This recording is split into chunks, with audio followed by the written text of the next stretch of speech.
China and the Chinese by Herbert Allen Giles. Lecture 5. Taoism. China is popularly supposed to have three religions: Confucianism, Buddhism, and Taoism. The first is not, and never has been, a religion, being nothing more than a system of social and political morality. The second is indeed a religion, but an alien religion. Only the last, and the least known, is of native growth. The Chinese themselves get over the verbal difficulty by calling these the three doctrines. There have been at various epochs other religions in China, and some still remain. The above, however, is the classification commonly in use, all other religions having been regarded up to recent times as devoid of spiritual importance. Mohammedanism appeared in China in 628 AD, and is there to this day, having more than once threatened the stability of the empire. In 631 the Nestorian Christians arrived, to become later on a flourishing sect, though all trace of them, beyond their famous tablet, has long since vanished. It has also been established in recent years that the Zoroastrians, and subsequently the Manichaeans, were in China in these early centuries, but nothing now remains of them except the name, a specially invented character which was equally applied to both. In the 12th century the Jews had a synagogue at Kaifeng Fu, in central China, but it is not absolutely certain when they first reached the country. Some say immediately after the captivity, others put it much later.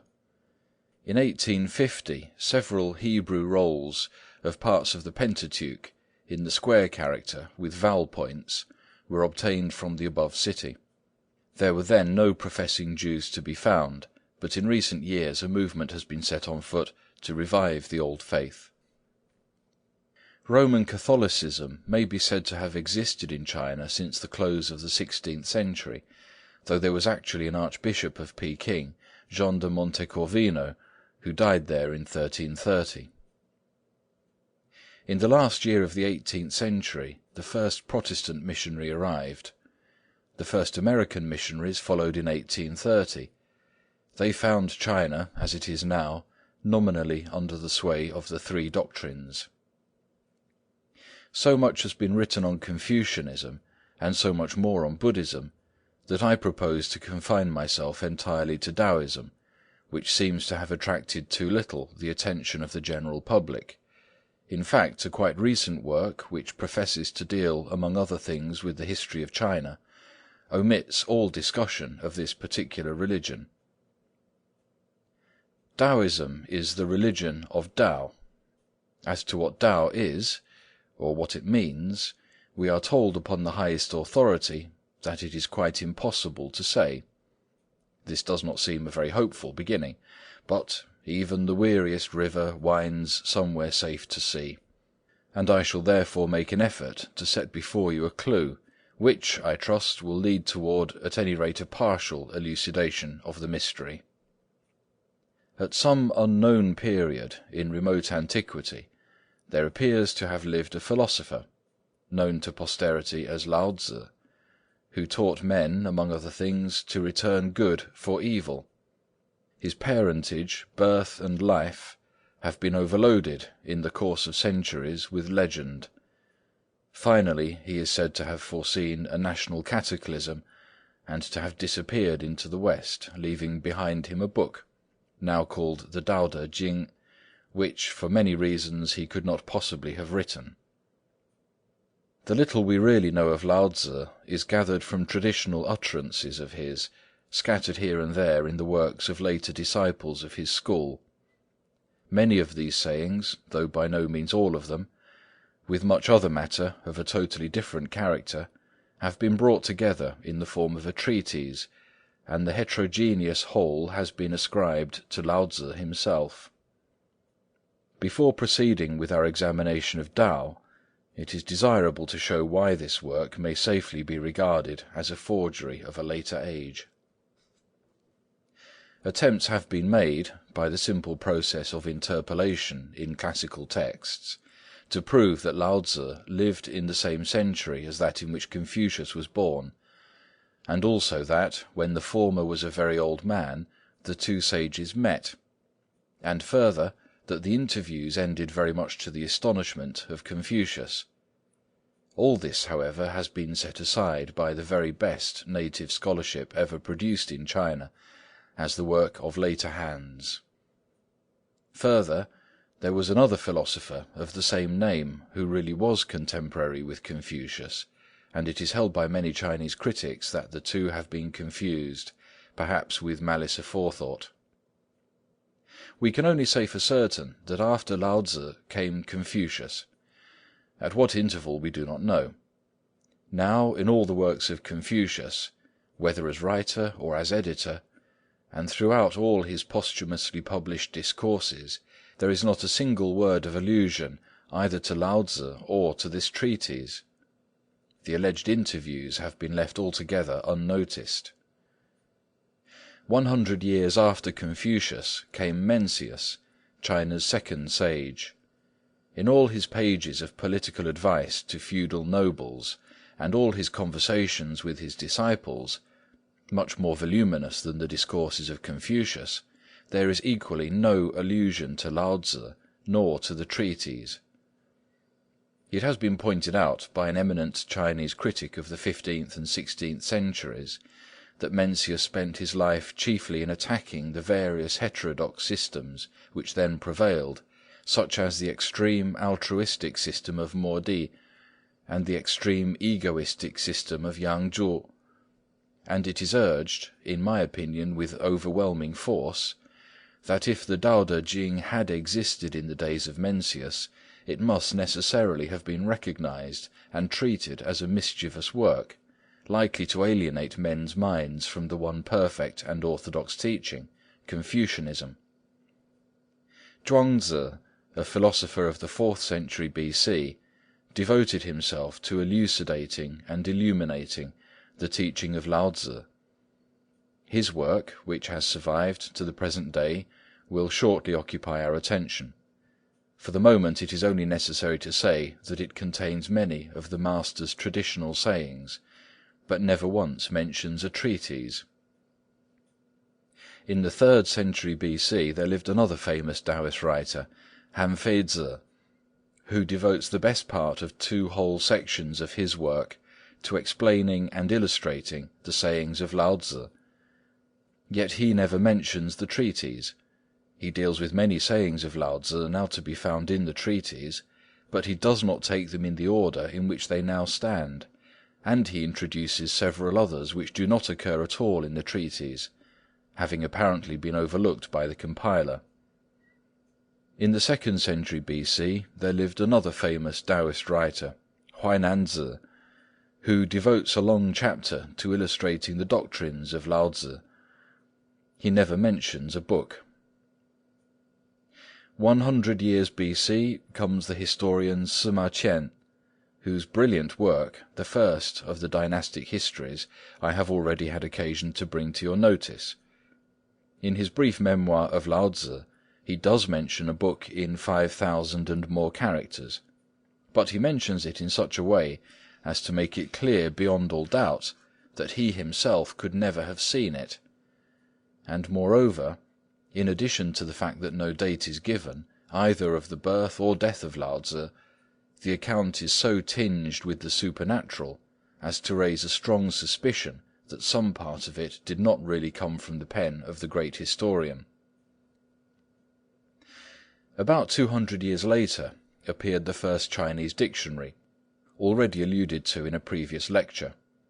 This work was intended as a collection of all the written characters known at date of publication, and we can well imagine that, with Lao Tzu's short treatise before him, there would be no difficulty in including all the words found therein.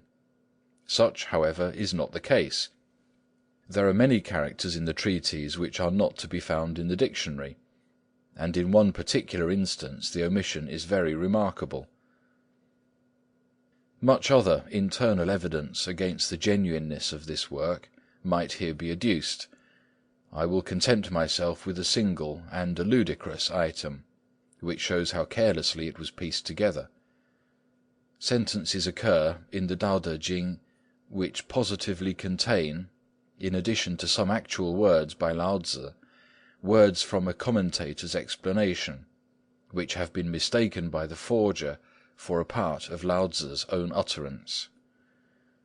Add to this the striking fact that the great mass of Chinese critical scholarship is entirely averse to the claims put forward on behalf of the treatise, a man who believes in it as the genuine work of Lao Tzu being generally regarded among educated Chinese as an amiable crank, much as many people now regard anyone who credits the plays of Shakespeare to Lord Bacon, and I think we may safely dismiss the question without further ado.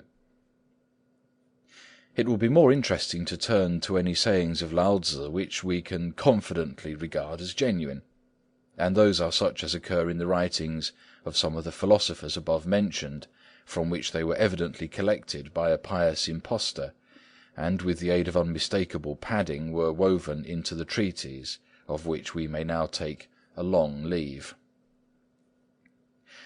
Lao Tzu imagined the universe to be informed by an omnipresent, omnipotent principle, which he called Tao.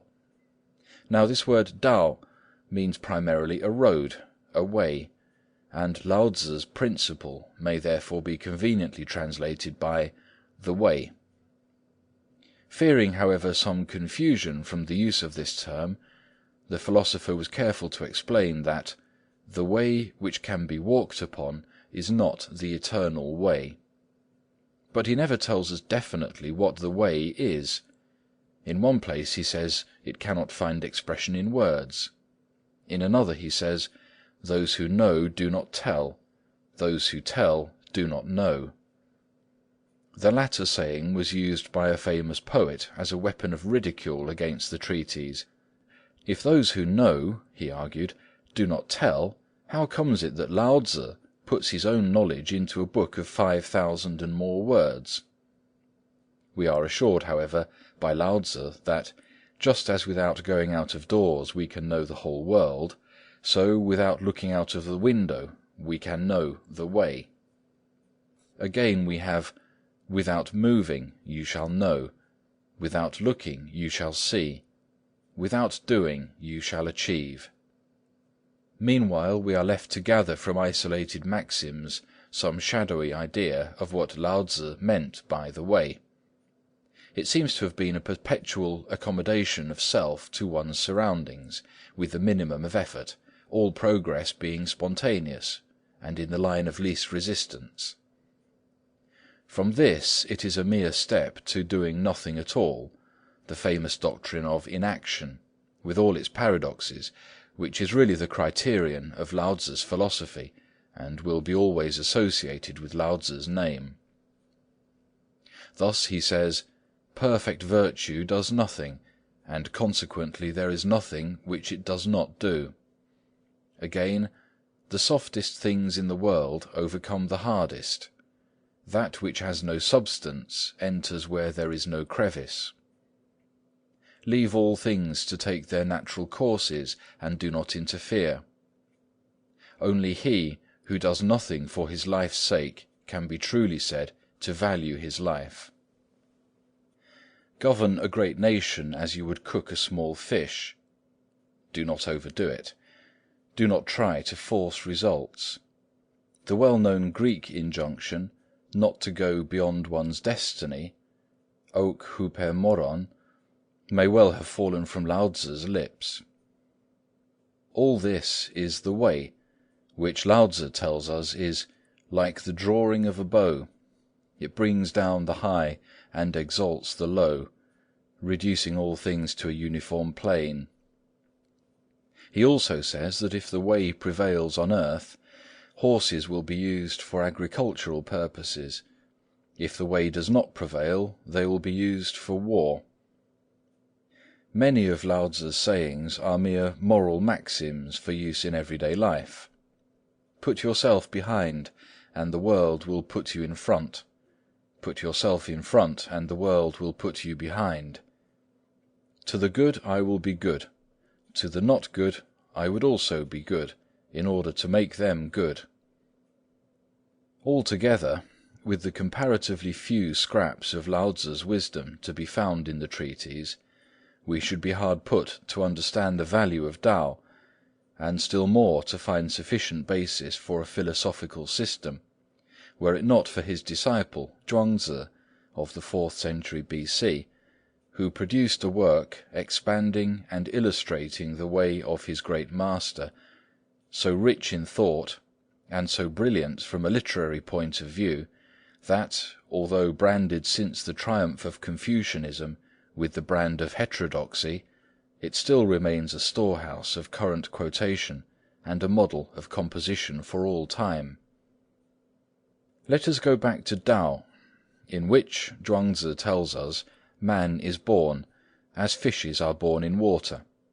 For, as he says in another place, there is nowhere where Tao is not. But Tao cannot be heard. Heard, it is not Tao. It cannot be seen. Seen, it is not Tao. It cannot be spoken. Spoken, it is not Tao. Although it imparts form, it is itself formless, and cannot therefore have a name, since form precedes name. The unsubstantiality of Tao is further dwelt upon as follows.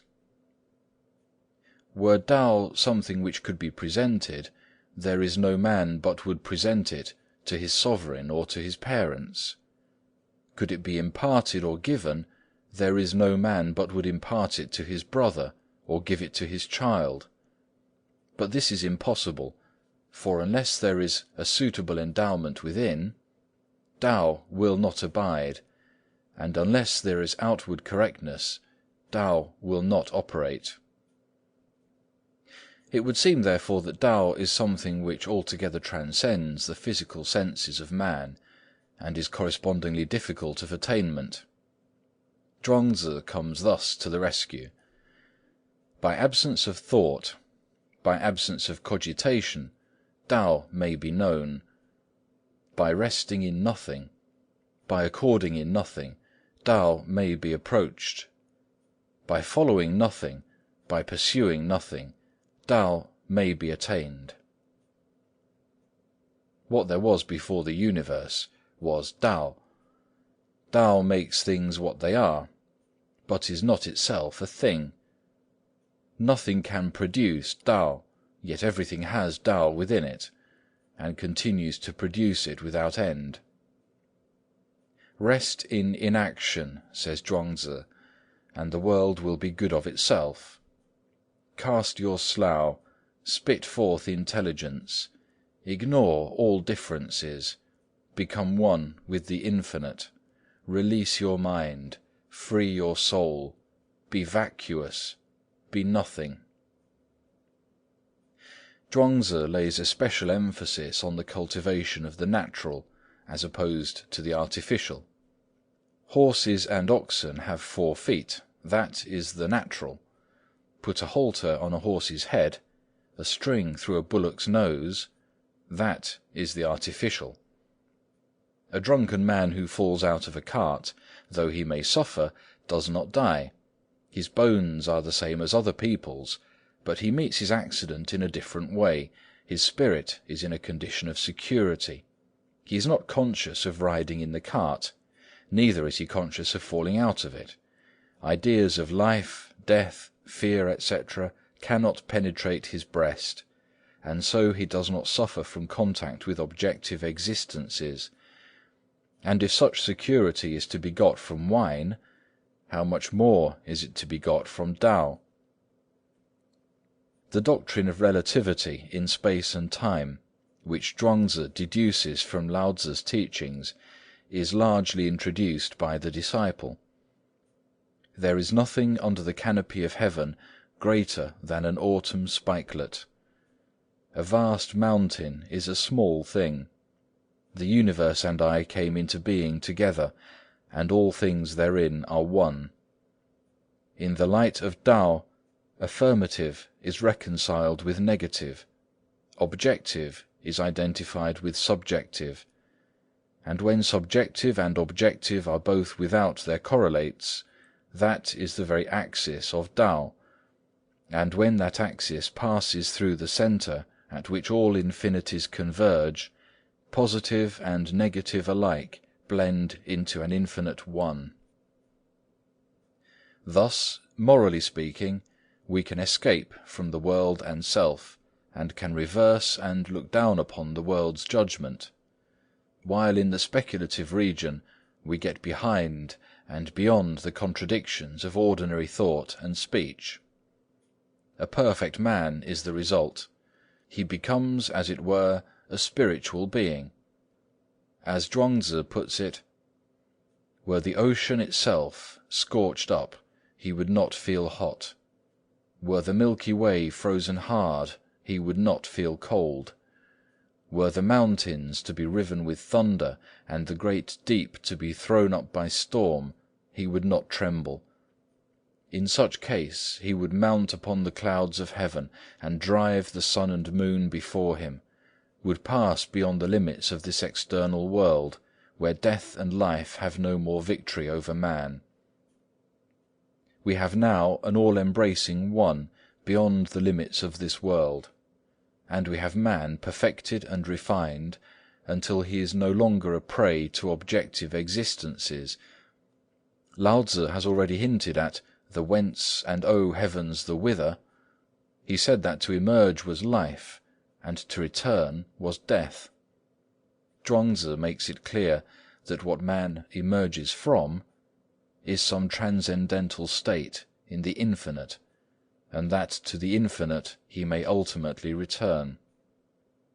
How, he asks, do I know that love of life is not a delusion after all? How do I know that he who dreads to die is not like a child who has lost the way and cannot find his home? Those who dream of the banquet wake to lamentation and sorrow. Those who dream of lamentation and sorrow wake to join the hunt. While they dream, they do not know that they dream. Some will even interpret the very dream they are dreaming, and only when they awake do they know it was a dream. By and by comes the great awakening, and then we find out that this life is really a great dream. Fools think they are awake now, and flatter themselves they know if they are really princes or peasants. Confucius and you are both mere dreams, and I who say you are dreams, I am but a dream myself. Take no heed, he adds, of time, nor of right and wrong, but passing into the realm of the infinite, find your final rest therein. An abstract infinite, however, soon ceased to satisfy the natural cravings of the great body of Taoist followers. Zhuangzi had already placed the source of human life beyond the limits of our visible universe, and in order to secure a return thither, it was only necessary to refine away the grossness of our material selves according to the doctrine of the Way. It thus came about that the One, in whose obliterating unity all seemingly opposed conditions were to be indistinguishably blended, began to be regarded as a fixed point of dazzling intellectual luminosity in remote ether, around which circled forever and ever, in the supremest glory of motion, the souls of those who had successfully passed through the ordeal of life, and who had left the slough of humanity behind them. Let me quote some lines from a great Taoist poet, Si Kung Tu, written to support this view. His poem consists of 24 stanzas, each 12 lines in length, and each dealing with some well-known phase of Taoist doctrine. Expenditure of force leads to outward decay. Spiritual existence means inward fullness. Let us revert to nothing and enter the Absolute, hoarding up strength for energy. Freighted with eternal principles athwart the mighty void, where cloud masses darken and the wind blows ceaseless around.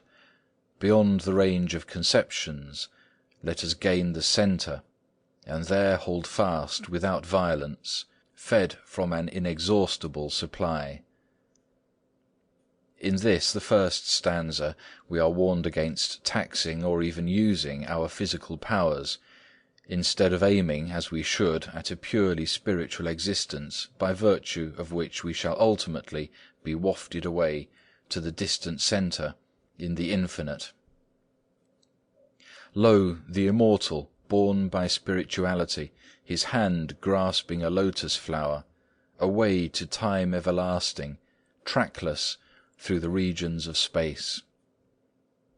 These 4 lines from stanza 5 give us a glimpse of the liberated mortal on his upward journey. The lotus flower, which the poet has placed in his hand, is one of those loans from Buddhism to which I shall recur by and by. As iron from the mines, as silver from lead, so purify thy heart, leaving the limpid and clean. Like a clear pool in spring, with its wondrous mirrored shapes, so make the spotless and true, and riding the moonbeam, revert to the spiritual. These 8 lines from stanza 7, which might be entitled Smelting, show us the refining process by which spirituality is to be attained. Seclusion and abandonment of the artificial are also extolled in stanza 15. Following our own bent, let us enjoy the natural, free from curb, rich with what comes to hand, hoping some day to be with the infinite, to build a hut beneath the trees, with uncovered head to pore over poetry, knowing only morning and eve, but not what season it may be. Then, if happiness is ours, why must there be action? If of our own selves we can reach this point, can we not be said to have attained? Utterances of this kind are responsible for the lives of many Taoist hermits, who from time to time have withdrawn from the world, devoting themselves to the pursuit of true happiness in the mountains. After gazing abstractedly upon expression and substance, the mind returns with a spiritual image, as when seeking the outlines of waves, as when painting the glory of spring. The changing shapes of wind-swept clouds, the energies of flowers and plants, the rolling breakers of ocean, the crags and cliffs of mountains, all these are like mighty Tao, skilfully woven into earthly surroundings. To obtain likeness without form, is not that to possess the man? This stanza means that man should become like the contour of waves, like the glory of spring, something which to a beholder is a mental image, without constant physical form or substance. Then motion supervenes, not motion as we know it, but a transcendental state of revolution in the infinite. This is the subject of stanza 24. Like a whirling water-wheel, like rolling pearls. Yet how are these worthy to be named? They are but adaptations for fools. There is the mighty axis of earth, the never-resting pole of heaven. Let us grasp their clue, and with them be blended in one, beyond the bounds of thought, circling forever in the great void, an orbit of 1,000 years. Yes, this is the key to my theme. All that might be dignified by the name of pure Taoism ends here. From this point, the descent to lower regions is both easy and rapid. I'm not speaking now in a chronological sense, but of the highest intellectual point reached by the doctrines of Taoism, which began to decline long before the writer of this poem, himself a pure Taoist of the 10th century, was born. The idea mentioned above, that the grosser elements of man's nature might be refined away, and immortality attained, seems to have suggested an immortality not merely in an unseen world, but even in this one, to be secured by an imaginary elixir of life.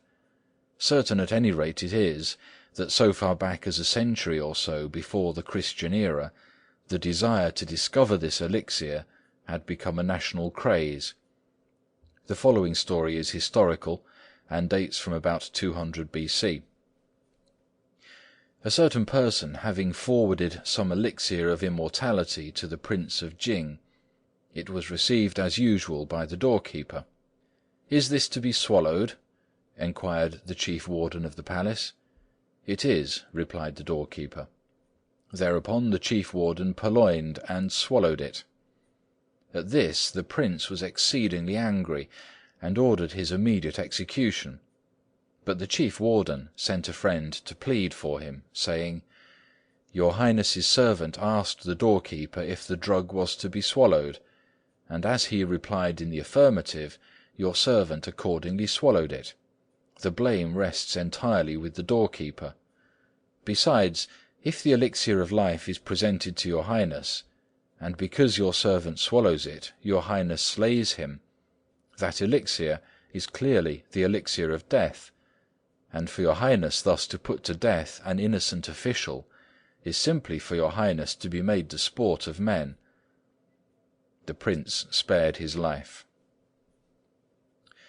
The later Taoist was not content with attempts to compound an elixir. He invented a whole series of physical exercises, consisting mostly of positions or postures, in which it was necessary to sit or stand, sometimes for an hour or so at a time, in the hope of prolonging life. Such absurdities as swallowing the saliva 3 times in every 2 hours were also held to be conducive to long life.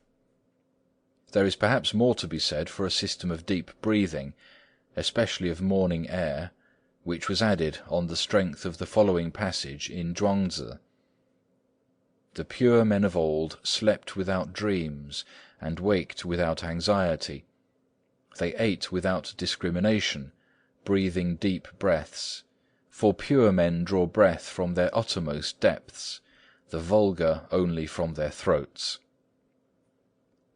A Chinese official with whom I became acquainted in the island of Formosa was outwardly a Confucianist, but inwardly a Taoist of the deepest dye.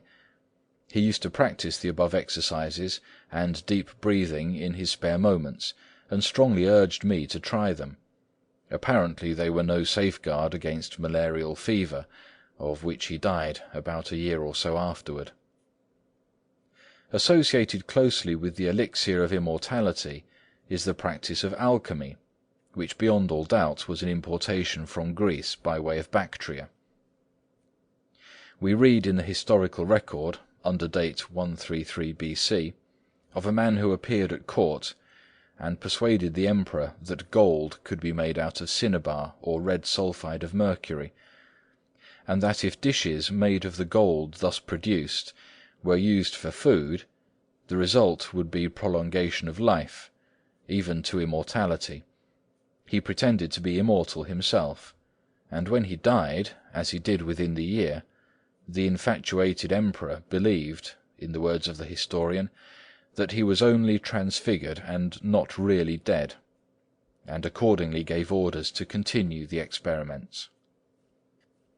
For many centuries, the attempt to turn base metal into gold occupied a leading place in the researches of Chinese philosophers. Volumes have been written on the subject, and are still studied by a few. The best known of these has been attributed to a Taoist hermit, who flourished in the 2nd century AD, and was summoned to court, but refused the invitation, being, as he described himself, a lowly man, living simply and with no love for power and glory. The work in question was actually mistaken for a commentary on the Book of Changes, mentioned in a former lecture, though it is in reality a treatise upon alchemy, and also upon the concoction of pills of immortality. It was forwarded to me some years ago by a gentleman in America, with a request that I would translate it as a labour of love, but I was obliged to decline what seemed to me a useless work, especially as the book was really written by another man, of the same name as the hermit, who lived more than 1200 years later. The author is said to have ultimately succeeded in compounding these pills of immortality, and to have administered one by way of experiment to a dog, which at once fell down dead. He then swallowed one himself, with the same result, whereupon his elder brother, with firm faith, and undismayed by what he saw before him, swallowed a third pill. The same fate overtook him, and this shook the confidence of a remaining younger brother, who went off to make arrangements for burying the bodies. But by the time he had returned, the trio had recovered, and were straightway enrolled among the ranks of the immortals. As another instance of the rubbish in which the modern Taoist delights to believe, I may quote the story of the Prince of Huainan, 2nd century B.C., who is said, after years of patient experiment, to have finally discovered the elixir of life. Immediately on tasting the drug, his body became imponderable, and he began to rise heavenward.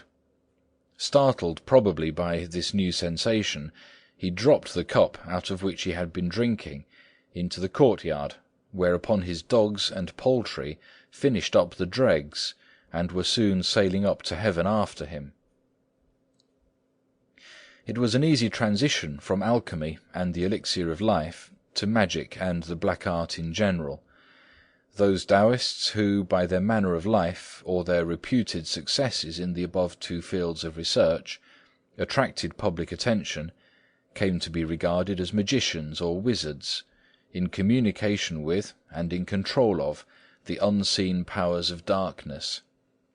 The accounts of their combats with evil spirits, to be found in many of the lower class novels, are eagerly devoured by the Chinese, who even now frequently call in Taoist priests to exorcise some demon which is supposed to be exerting an evil influence on the family.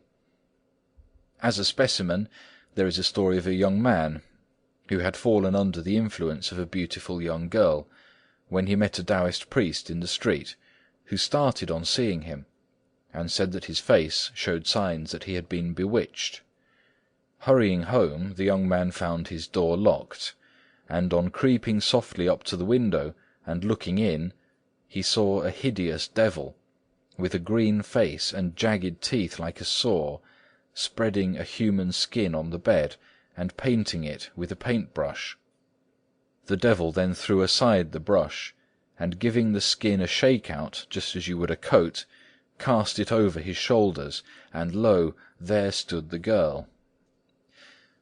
The story goes on to say that the devil girl killed the young man, ripping him open and tearing out his heart, after which the priest engaged in terrible conflict with her. Finally, and here we seem to be suddenly transported to the story of the fisherman in the Arabian Nights, she became a dense column of smoke curling up from the ground, and then the priest took from his vest an uncorked gourd, and threw it right into the midst of the smoke. A sucking noise was heard, and the whole column was drawn into the gourd, after which the priest corked it up closely, and carried it away with him. The search for the elixir of life was too fascinating to be readily given up. It was carried on with more or less vigour for centuries, as we learn from the following memorial to the throne, dated from the 9th century A.D., presented by an aggrieved Confucianist. Of late years the court has been overrun by a host of professors, who pretend to have the secret of immortality. Now, supposing that such things as immortals really did exist, would they not be likely to hide themselves in deep mountain recesses, far from the ken of man?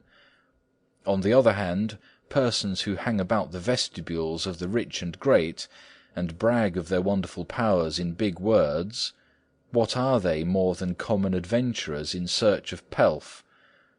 How should their nonsense be credited, and their drugs devoured? Besides, even medicines to cure bodily ailments are not to be swallowed casually morning, noon, and night. How much less, then, this poisonous, fiery goldstone, which the viscera of man must be utterly unable to digest? Thus gradually Taoism lost its early simple characteristics associated with the name of Lao-Tzu. The Tao developed by Chuang-Tzu, in the light of which all things became one, paved the way for one concrete ruler of the universe, and the dazzling centre, far away in space, became the heaven which was to be the resting place of virtuous mortals after death. Then came Buddhism, with its attractive ritual and its manifold consolations, and put an end once for all to the ancient glories of the teachings of Lao Tzu. The older textbooks date the first appearance of Buddhism in China from 67 AD, when in consequence of a dream, the reigning emperor sent a mission to the west, and was rewarded by obtaining copies of parts of the canon, brought to China by Kashyampadunga, an Indian priest, who, after translating a portion into Chinese, fell ill and died. But we know now that Buddhist monks had already appeared in China so early as 230 BC.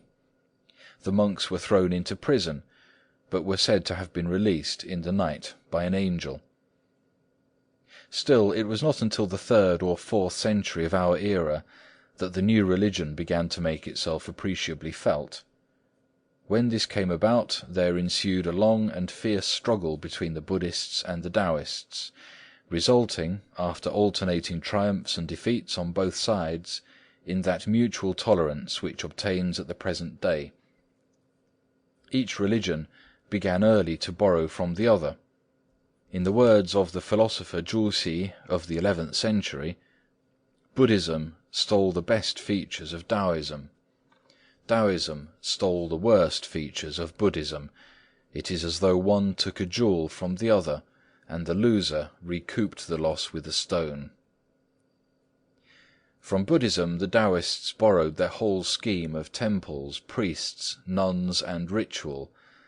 They drew up liturgies to resemble the Buddhist sutras, and also prayers for the dead. They adopted the idea of a trinity, consisting of Lao Tzu, the mythological Adam of China, and the ruler of the universe before mentioned. And they further appropriated the Buddhist purgatory, with all its frightful terrors and tortures after death. Nowadays it takes an expert to distinguish between the temples and priests of the two religions, and members of both hierarchies are often simultaneously summoned by persons needing religious consolation, or ceremonial of any kind. The pure and artless Tao of Lao Tzu, etherealized by the lofty speculations of Chuang-Tzu, has long since become the vehicle of base and worthless superstition. End of Lecture 5.